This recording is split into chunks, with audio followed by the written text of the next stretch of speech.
Now back to Just Energy Radio with Dr. Rita Louise.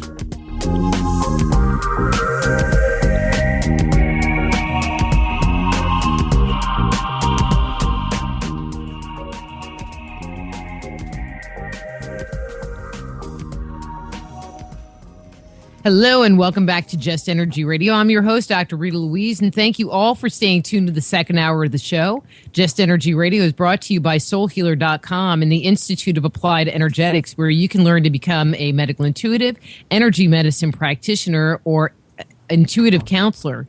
You can listen to Just Energy Radio live every Thursday evening from 8 to 10 p.m. Eastern Standard Time on the Inception Radio Network. You can also listen to our archives on the Just Energy Radio webpage. That's www.justenergyradio.com, or check out the archives on our YouTube channel. And while you're there, subscribe to our YouTube channel. It keeps growing and growing, and we just really appreciate the support. So in this hour, we're going to be speaking to a very close and old dear, well, not old, but you know what I mean, friend of mine, Jack Elias, and we're going to be talking about connecting to your inner intelligence with hypnotherapy. So let me tell you a little bit about Jack, and we're going to get him on the air. Jack Elias, a clinical hypnotherapy in private practice since 1988, is founder and director of the Institute for Therapeutic Learning, a licensed vocational school in Seattle, training and certifying transpersonal clinical hypnotherapists since 1988. Jack presents a unique synthesis of Eastern and Western perspectives on the nature of consciousness and communication, teaching simple yet powerful techniques for achieving one's highest personal and professional goals. For 46 years, Jack studied Eastern meditation, philosophy, and psychology with masters such as Shunryu Suzuki, Roshi, and Kroman Rinpoche. Jack, I was doing so good on your intro, and then you had to hit me up with those words. Okay, so from findingtruemagic.com, Jack Elias. Hey, Jack, how are you? Hi, Rita. It's good to talk to you. I know. It's been like way too long since we've actually gotten a visit. Yeah, it's such a long time, but I remember the last time we talked with great fondness. We were driving along past Safeway on 15th Avenue Northwest in Seattle. Yes, we were. Yeah, and it's Shunryu Suzuki Roshi. Shunryu Suzuki Roshi. The book, there's a classic book on meditation called Zen Mind, A Beginner's Mind. That's a transcription of his talks. It came out first around 1970. It's probably been sold 1 million copies or more by now. Zen Mind, Beginner's Mind. Shunryu Suzuki Roshi, and then my second teacher, after he passed away, I started studying with a Tibetan teacher, Chogyam Trungpa Rinpoche, and his effect on bringing Buddhism to the West has been massive, and there's all kinds of books out that have been transcribed from his teachings. So that's how you say their names. Okay, well, I just have a, history and propensity of not being able to pronounce anything on this show. So I was like so proud of myself. It's like, hey, I made it through this whole thing and I only have one sentence left. And it's like, ooh, he got me. Dang. Okay. Anyway. So, Jack, you not only work as a hypnotherapist, but you train people to be a practitioner as well. And, one thing that I don't even know, but how did you get into the whole hypnotherapy business in the first place? That's a good question. I started practicing Buddhism intensely when I was 20, and I was not that great a student. I'm not that brilliant, but the one really smart thing I've always done, and also had the good fortune to do, is pick just fantastic teachers, genuinely enlightened beings. And so even if you're adult, pretty much like me, just hanging out around them, something wears off on you. And so after, 10 or 15 years, I had this feeling that I had something to offer, but I didn't know how to offer it. And also by that time I got married and I had a bunch of kids, and I was selling real estate. And so I had the sense that I was serving people, but there was always a product in the way, and I just felt like I really wanted to serve without there being a product in the way. Going back to school to get a psychology degree, that just didn't seem right. And then 1980, I took an NLP course, and I was the only one in the course who wasn't a psychologist, and they were all being blown away by this NLP stuff. And for me, it was just totally familiar. It was like little bits and pieces of Buddhist teachings that I had been studying in a much more comprehensive way. So I was delighted on the one hand about that, and I was kind of shocked on the other hand about, if you guys are just being blown away by this, what the heck did they teach you in college in psychology if it wasn't this? So that kind of was a wake-up call and got me more interested, but I was still caught by a fearful thought that I can't walk away from what I'm doing. I might lose everything. Very familiar thought, I think, to a lot of people probably listening who, come to a point of wanting to make a change and think I might lose everything. So I didn't do anything until I was forced to. And what happened was in 1986, my oldest child was diagnosed with a terminal illness and put on oxygen 24 hours a day. And we were in Boulder, Colorado. That's where I was studying with Chogyam Trungpa. And it's at 6,000 feet. And the doctor said, you should move to sea level right away. So within a couple of weeks, we were uprooted from our life, from our community, from our spiritual community, everything. And we kind of flipped a coin and checked out some places, and we ended up on Orcas Island. And I took care of my daughter. I was her primary caregiver for 5.5 years. She passed away in 1992. But basically, I lost everything over that period of time. And in 1988, I separated from my wife and moved to the mainland, to Bellingham, and I looked in the Yellow Pages and found a school, and the training was in July of 88, and I went to the training, and very quickly, within a day or two, it became clear that I had a lot to offer that was relevant to the course. And fortunately, the teacher was courageous and generous enough. He didn't feel threatened at all. He invited me to start teaching as I was learning. So I started teaching with him in my very first course, and I never stopped. I kept teaching with him, and after about 1.5 years, 2 years, he left town. I kept teaching. I added more of the perspective from my Buddhist experience. And so I've been teaching nonstop and working with clients nonstop since July of 1988. And that's how I got involved.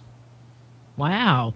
For how long we've known each other and me taking your training program, I didn't even know all that. That's pretty cool. Yeah. That's pretty cool. So I wanted to kind of talk a little bit to start off with and open the door about just kind of hypnosis and hypnotherapy in general, because I think a lot of people have preconceived notions about what it is and what the whole process is about. But I think many people think that hypnosis is only used to have, someone cluck like a chicken on stage. But in your mind, what is the real purpose of hypnotherapy? Well, again, that's a good question, because it would be, it might seem superfluous, but I must remind people I'm giving you my perspective. There can be all kinds of perspectives. There could be some people who are stage hypnotists who are committed to honing their ability to make people cluck like chickens, and that's what they want to use it for. I want to use it for, and entertainment is a worthy livelihood. Don't get me wrong. But I'm using it to access the immense healing and learning power that we all have within inside of us, virtually unlimited. And you could say that the essence of hypnosis is being interested in meeting your own mind, being interested in communicating with your own mind in such a way that it can reveal to you and more and more, it can unfold more and more and show you what your real magnificence is in such a way that it pushes aside your pre-existing trances, which are, in my opinion, are literally hypnotic trances, all the programming we get from childhood up that convinces us we're unworthy, unlovable, not good enough, not smart enough, etc. That, to my mind, is negative hypnotic programming. So from that point of view, everybody's in hypnosis all the time. They just don't realize it. And when I get people in my office, very quickly, I explain in this way what hypnosis is, and then I tell them, so now that you're here, what I really do is dehypnosis. But I can't advertise that because nobody knows they're already hypnotized, and if they saw an advertisement for dehypnosis, they just think, well, I don't need that. So when you become dehypnotized, I'll use your word, does it allow you to like live more in the moment? I mean, would that be kind of the goal of it? Well, you know, language is inherently hypnotic. That's important for people to understand, that language is hypnotic, that we live in our language, we live in our thoughts, and that includes pictures. Pictures are worth 1,000 words, but pictures are thoughts. So, you know, when people say live in the moment, I find that they often kind of contort themselves because they're trying to accomplish living in the moment. They think living in the moment is a form of self-improvement. And that's just an unfortunate, mistaken hypnotic suggestion, because the real goal is to recognize you've already arrived, and all you have to do is relax, because you are essentially perfect, and that you are completely a manifestation of the life force, and you are completely pervaded with all the integrity and power and intelligence and virtuous qualities of the life force. So it's not about creating goodness, it's about clearing away the negative programming, and effortlessly then the light of your goodness shines through. So you don't have to make an effort to live in the moment. Yeah, you have to stop making an effort to avoid recognizing that you could never be anywhere else but in the moment. I have to think about that one just a second. So I think I was thinking the same thing and just didn't say it that way. Well, that's the thing is that you know. It's I mean, just about being more present, because I guess, in my mind, I'm going, okay, so if we get rid of all of this negative, limiting programming that we have, then where are we? Then, what's the purpose? Well, think of it this way: is that if your car was sitting in your backyard for 4 or 5 weeks, and then you went and sat in it, and the windows were just covered with dirt, and you wanted to be able to see out, so you cleaned off the windows, and it's a nice day. You wanted to experience the sunlight coming in, so you cleaned off the windows. You wouldn't then think, okay, now the windows are clean, now I have to create the sun. That would be silly. In the same way, all the goodness that we yearn for and seek for, all the sense of completeness and joy that we search for, is shining from within like a sun constantly. But we think we have to create it. We think we have to get rid of the bad stuff, and then we think, well, if I get rid of the bad stuff, then what do I have to do? Like then I have to move on to the next project. No, it's everything we hope for is already a done deal. That's the shame of it, is that all the suffering is a needless mistake of bad hypnotic suggestion. There's nothing wrong with us, and there's nothing we have to improve upon. And it's very subtle. Language is very subtle in its hypnotic effect, because even, people say what you just said about how to be more present. Well, the idea of being more present has no meaning unless on the flip side of that idea, you have the belief that you're not present enough. And both of those just are part of the trance that blinds us from seeing we're constantly already fully present. And the idea of being more or less present has no meaning. It's just whether you have more or less recognition that you're present. And it's a subtle but important distinction. Because if you haven't heard, if you haven't been given the opportunity to entertain the possibility that you're always already perfect and that you could just practice relaxing without any need to try to improve or any concern about trying to improve it, is always already present. You learn, if you're introduced to that idea and you relax with it and develop some, just as an experiment, develop a confidence in that, then you start saying no thank you to all the hypnotic suggestions that are coming at you, like as negative judgments or as self-improving thoughts, which again are the flip side of a negative judgment. No, if some idea is coming at you that sounds good because it sounds positive, it's saying improve yourself in this way. Well, there's an embedded suggestion in there, which is that's a term in hypnosis of you can embed suggestions, which means it's invisible to the listener. They don't know you're giving them a hypnotic suggestion. Well, and that's what's happening when you get a positive, so it looks positive, like you could improve yourself this way. The embedded suggestion is you need improving, and that's a negative. So let me ask this in a different way, see if I'm getting it. So what you're suggesting is that by moving through, letting go of that negative programming, it's going to let our soul self or our core self emerge because it's not broken. It's just kind of like we have all of the static that keeps it from being out there, being, I don't know what the right word would be, present or available or in the moment. I have to disagree. I have to be a stickler. Okay. Let me then explain. Correct me. Yeah, let me explain why. I'm not correcting you, but I think I can give you a better way to think about it, which is different from correcting you. And I'm going to get to that too, because that's one of the big hypnotic problems with the way we use language. So first of all, it's never not present. It's never not shining.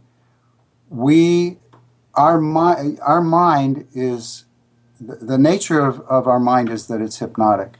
The nature of language is that it's hypnotic. Now, you might remember this from when you took the course. There are certain signs in the traditional notions of depth of hypnotic trance. There's traditional markers for different levels of trance. And there's a very deep level of trance called somnambulism.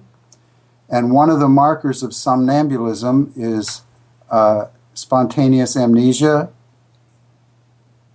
and also positive and negative hallucinations. Now, positive and negative hallucinations doesn't mean good and bad hallucinations.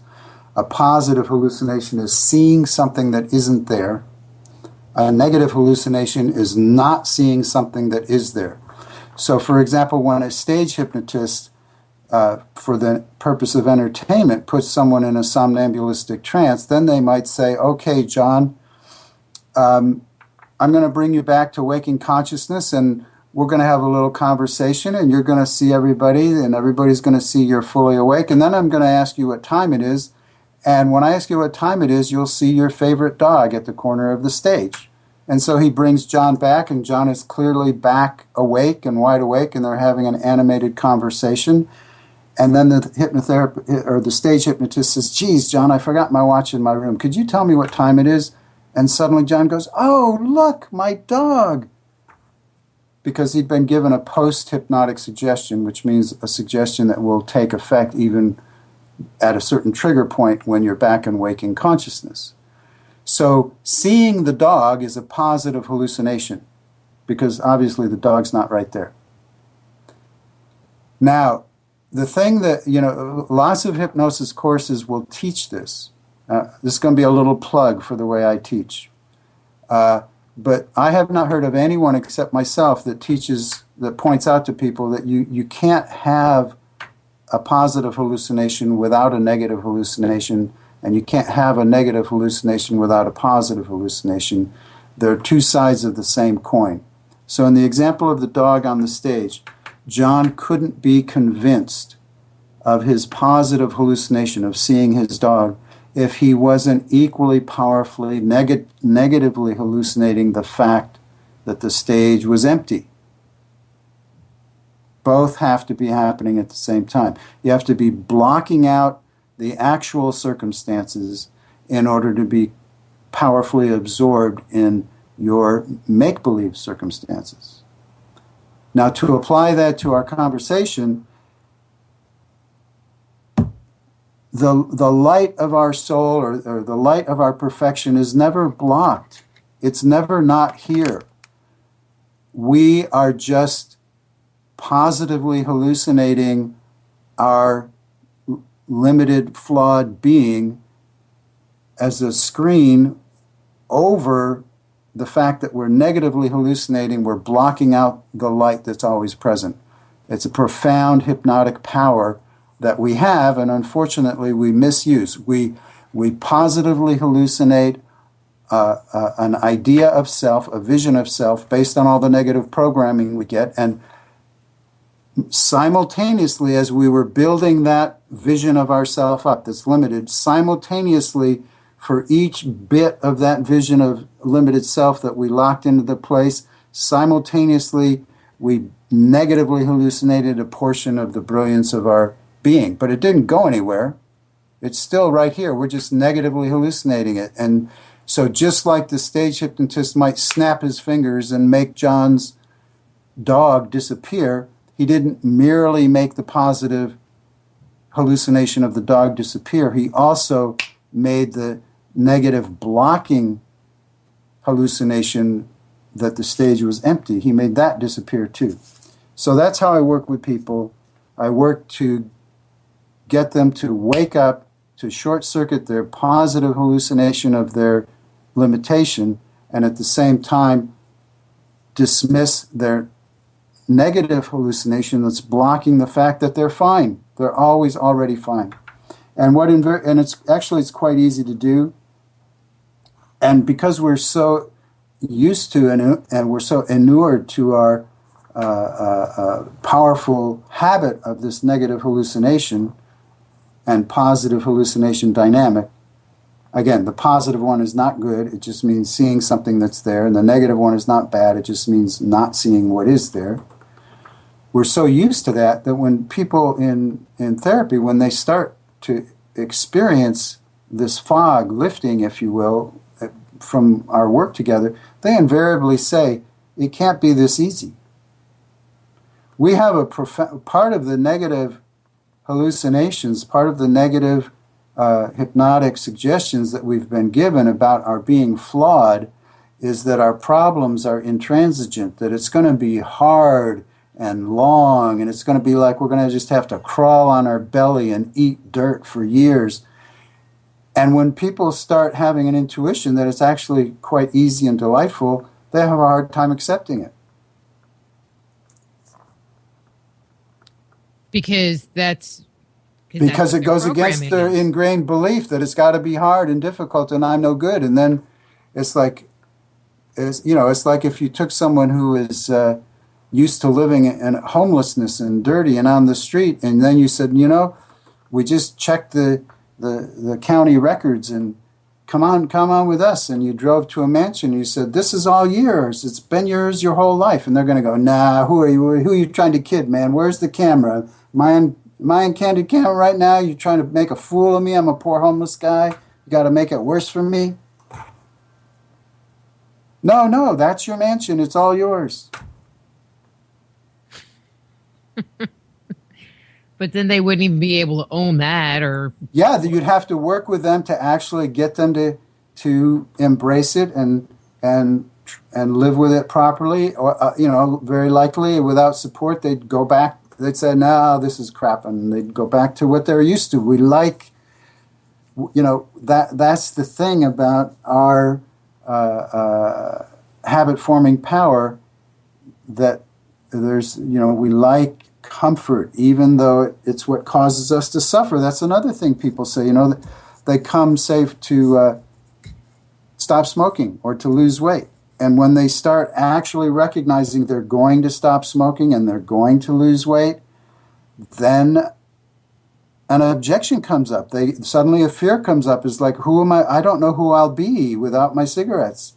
I don't know who I'll be if I lose 50 pounds. So there's this, even though it causes us suffering and pain, we have a commitment to it. It's always like a two-sided coin. On one side of the coin, it's our problem, and on the other side of the coin, it's our best friend or it's our protector.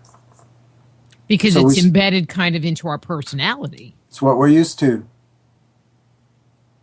I can see that. I mean, 'cause there is a lot of issues that people have, and it's like, it's been with them for so long. It's kind of like they don't have any life experience other than it being this way. Exactly. And so how could it be different? Right. So do you think that's what keeps them stuck, or one of the reasons that it keeps people stuck, because they're of that fear of, I guess being different, internally being different? Yeah, and that's all, again, that's just another stream of negative hypnotic suggestions. It's very elusive. Like in my book, I call it the egoic minding process. I don't just call it the ego because language is inherently hypnotic, and nouns hypnotize us into thinking things are solid and real that are not. There is no such thing as the ego.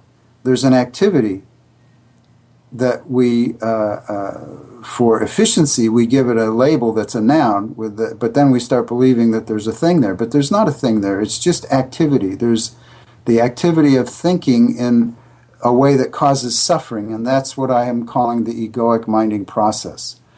So that process is very tricky and elusive. If it has captured you in one way, and you start waking up and you stop being conned by the way it's been working on you, it quickly makes a shift and comes at you from another direction and then gets you that way. It's very, very smart in that way and elusive. But what about like trauma? I mean, it sounds like what you're talking about, what happens to us naturally. And I'm going to talk about in our day-to-day life. But then there are people that experience trauma, which you would think would be our own junk on steroids. It is. It's intensified. The thing is, what everybody believes, it's like our name. We can be going along very absorbed in something and be lose our awareness of our surroundings because we're just paying attention to something so much. It's like we're in this like a trance state and we're unconscious. But if somebody says our name, we're wake up, and we go, what? So hearing your name kind of wakes you up for an instant, and then you can go right back asleep. In the same way, people have insights, they have understandings, that if you say the insight to them, they'll go, yeah, I understand that, but then they'll go right back into a habit pattern of being asleep that is running as if that insight didn't even exist. So, for example, if you say to somebody, the past doesn't exist, very likely they'd say, yeah, of course not, it's over with, it doesn't exist. But they live their life as if it still existed. They talk to themselves about their past, they keep replaying memories, and they think, I'm remembering the past. But they're not remembering the past. The past is over with. Our memories are facsimiles of events that are over with. Our mind is massively creative, and it is easy for our mind to create an immense volume of facsimiles of occurrences that we participated in that now do not exist. So it makes a big difference to understand that, because people with trauma, they think they're traumatized by the past event. Well, if you're traumatized by the past event, you can't do anything about it because it's outside of you. But you're not traumatized by the past event. You're traumatized by the way in which you relate to the constant recreation of a facsimile of that past event that your mind is producing, just because it is on a default setting to do it in a very deleterious way. And so in therapy, we reprogram the mind to remember and store facsimiles of very unhappy events. We don't pretend they didn't happen, but we store them in such a way that the actual living being who is in present time, so that their body, mind, and soul, that their whole neurology recognizes that they can access that facsimile as useful data about the human experience, but they do not have to plug themselves into it like sticking their finger in a wall socket. That's what PTSD is. It's sticking your finger in the wall socket of a facsimile of a past event that doesn't exist, but the hypnotic suggestion you're giving yourself is, I'm being traumatized by my past, as if the past still existed. And because it's the past, they think they have no control over it. But you have total control over what you do with it and how you relate to it. But I've experienced a lot of people who think, oh, I'm over that. They think, oh, well, I'm over that relationship, or I'm over this situation. But, when I look at them energetically, it's the first thing that jumps out in my face. And so, how do you explain, and I'm just going to kind of toss this at you, how on a mental level somebody maybe came to peace with it, forgave the other people involved, feel that they've moved beyond, because maybe they went and had counseling or whatever, but there's a mental belief that they've moved beyond. But on a body level, it's just right there with neon signs.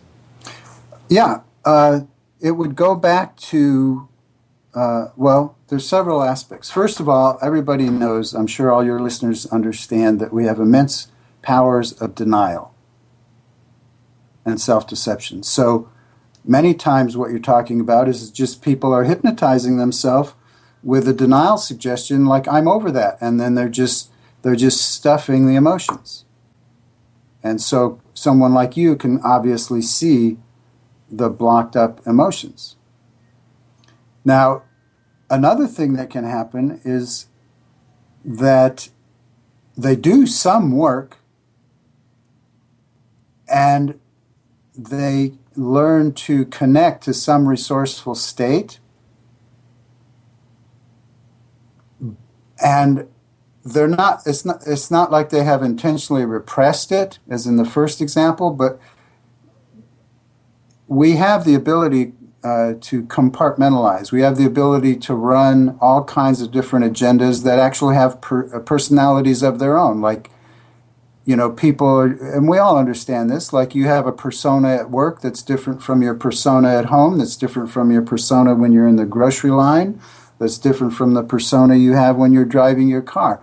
In the terminology of my hypnotherapy course, those are sub-personalities, and we can have many of them. So in the example you gave, you could go to therapy and develop a subpersonality that's resourceful, and still have a subpersonality that's holding the trauma.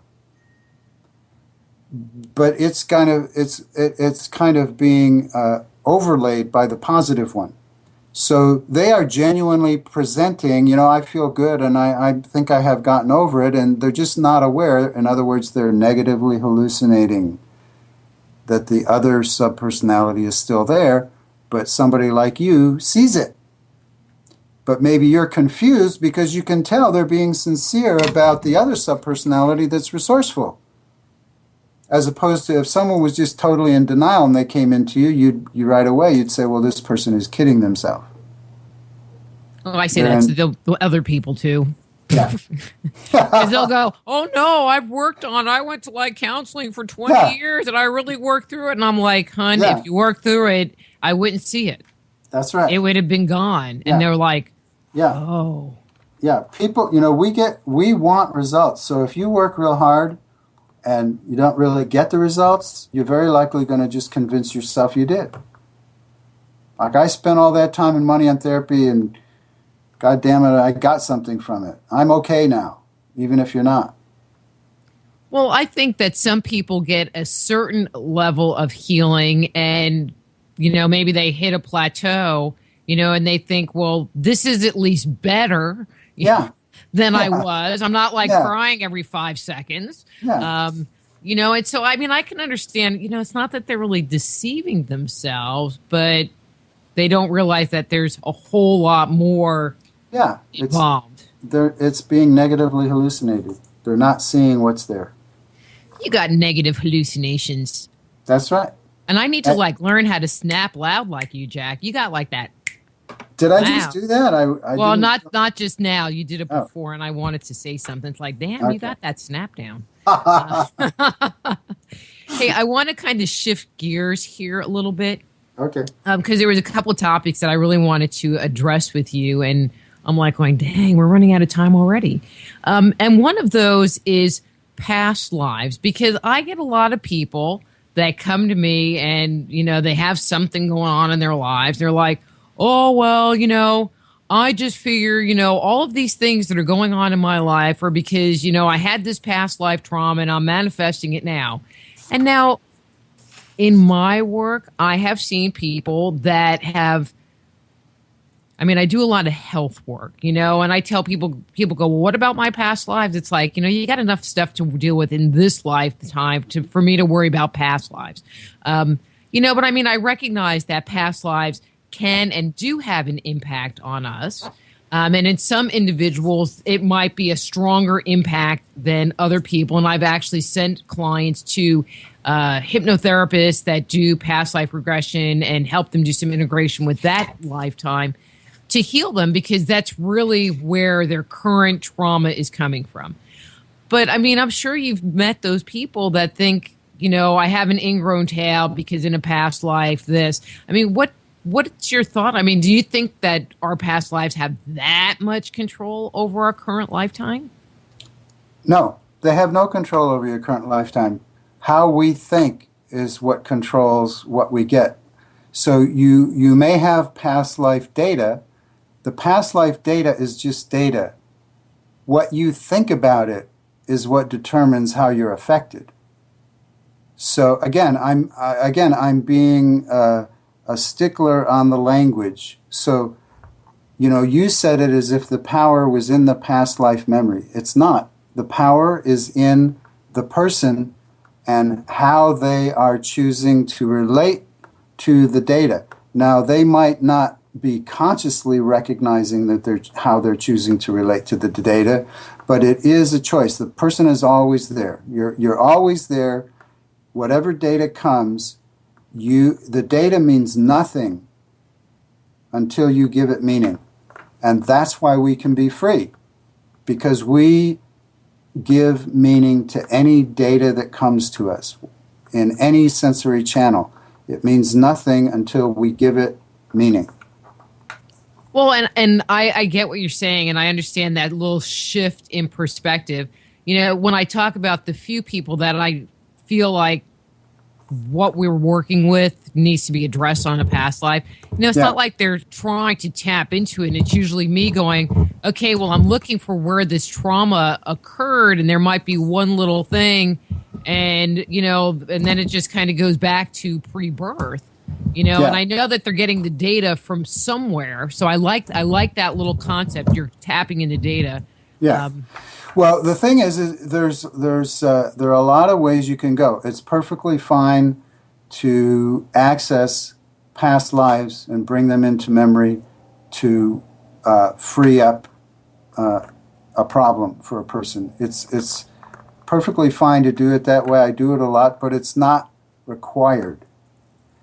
It's just one of many ways to do it, because the power is in the way the person is behaving towards the data.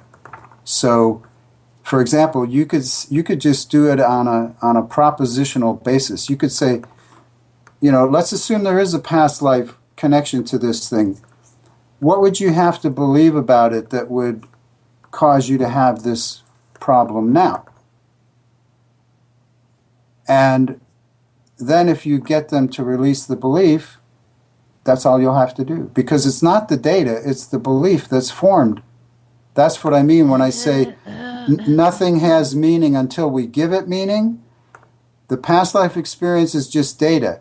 If you give it meaning, which is a way of saying if you believe, if you give it meaning that you have to harm yourself in this lifetime, that's a belief. I have to harm myself in this lifetime. So if you just make that as a proposition and you look at the way they're living their life, you say, gee, Bill, it looks, you're pretty self-destructive. Maybe something happened in a past life that caused you to powerfully believe that you deserved punishment and that you should punish yourself in this lifetime.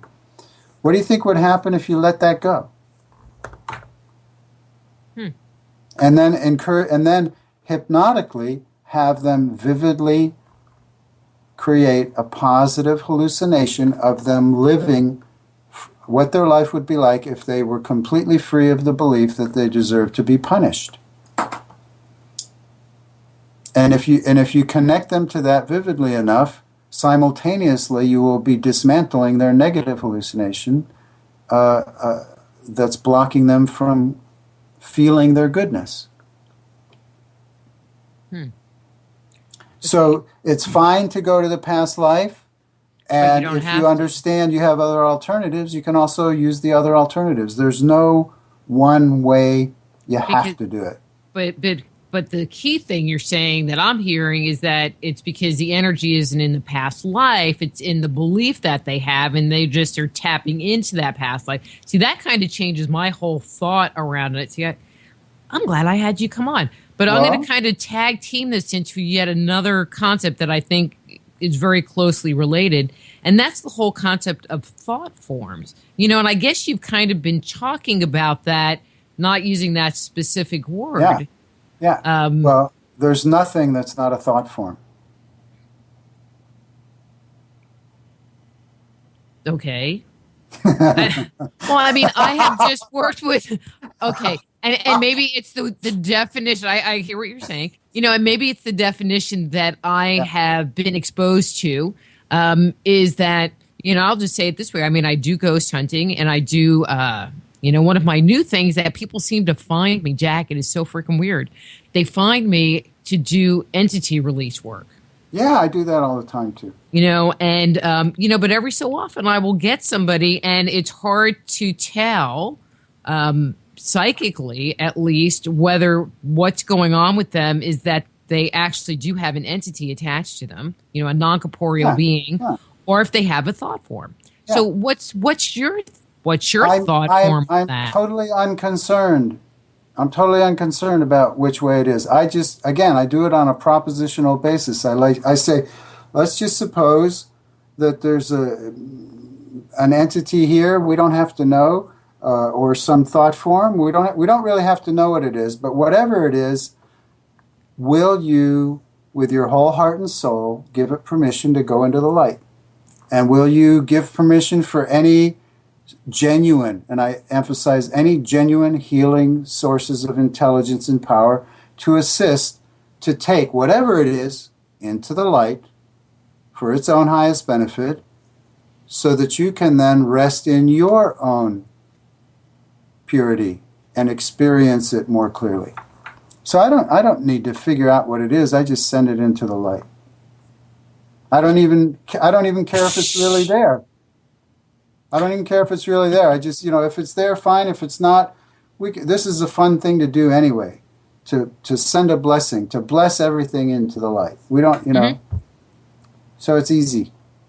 Hey, so have you ever done like Abductee People? Now I'm just being nosy. Yes. Yeah, I have.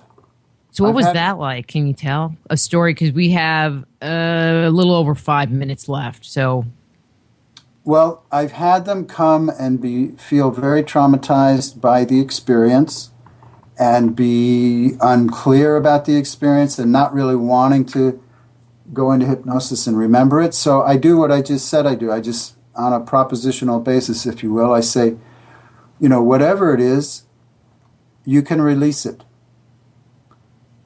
And understand that at the root of the problem is the idea that you're this body mind. And this needless fear we all have about preserving this body mind, even though, like when somebody says your name, you wake up. If somebody says, well, everybody's going to die, and people say, yeah, of course I know I'm going to die. But then we go right back into our trance of the soap opera of our life, which presumes we're immortal, and we cling to our body mind and preserving it like it's the most precious thing in the world. But really, it's just a bubble that could disappear at any time. So the trauma has several elements. Number one, it's based on the way in which you're relating to the memory that we talked about before. Number two, it's based on this deep root hypnotic suggestion that who I am is this body mind, and so if something bad happens to this body mind, it's happening to me. So I work with them to connect to the awareness that they're indestructible present being, and that one way or another this body mind is going to die. So let's just relax and invite blessings, and for that matter, bless the entities, bless the aliens, bless them to their highest benefit,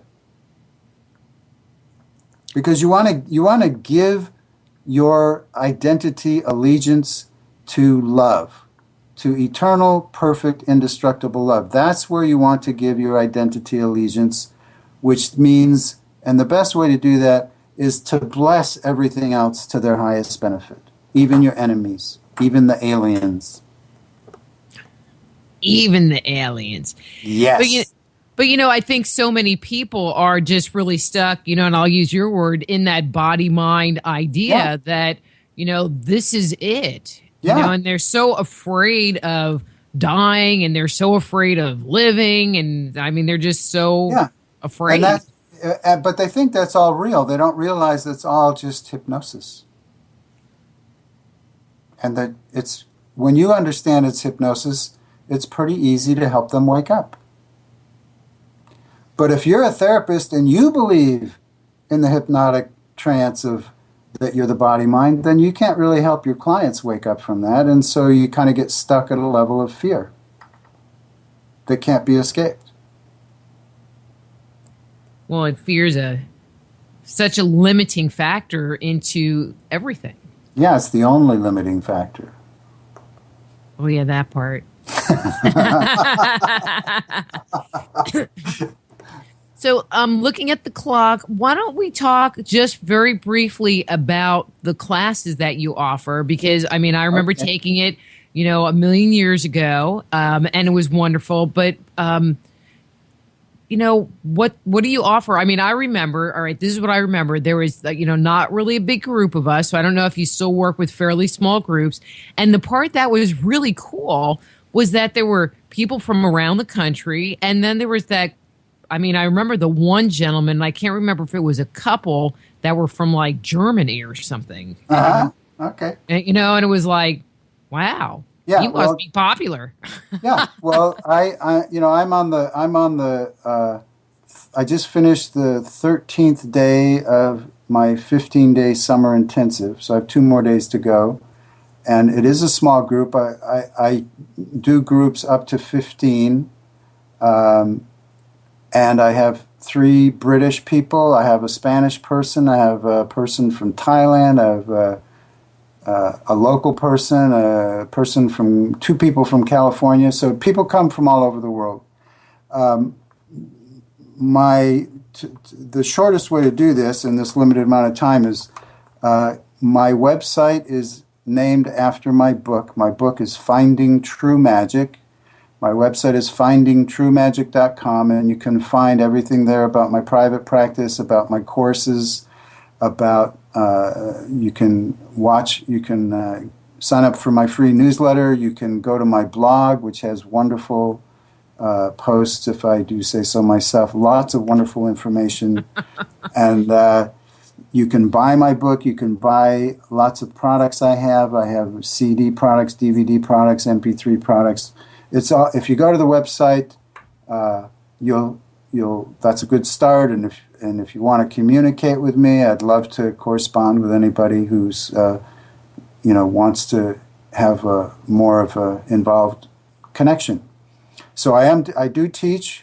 I teach 4 times a year. In the summer, it's an intensive. The other 3 times a year, I teach it in a weekend format. And I have a private practice, and I work with people all over the world in my private practice via Skype and telephone. So I'd be happy to work with anybody anywhere. I get just as good a results via Skype and phone as in person. Do you still have the distance learning training? Yeah.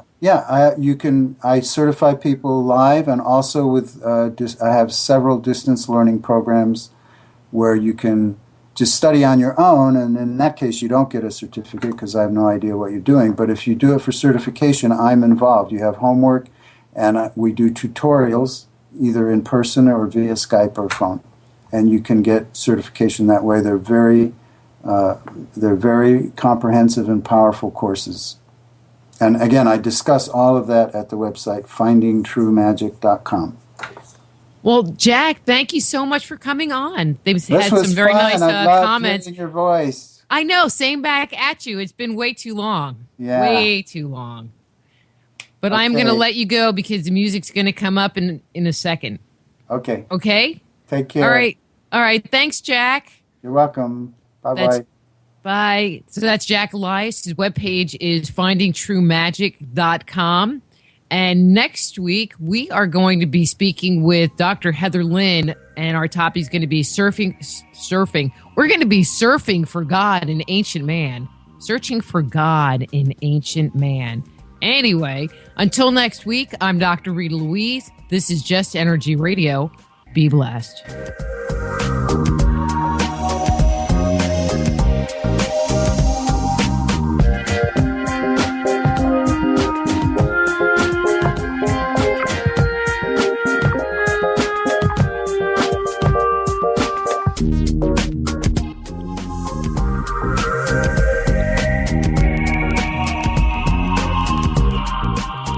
Join host Dr. Rita Louise each week at this time.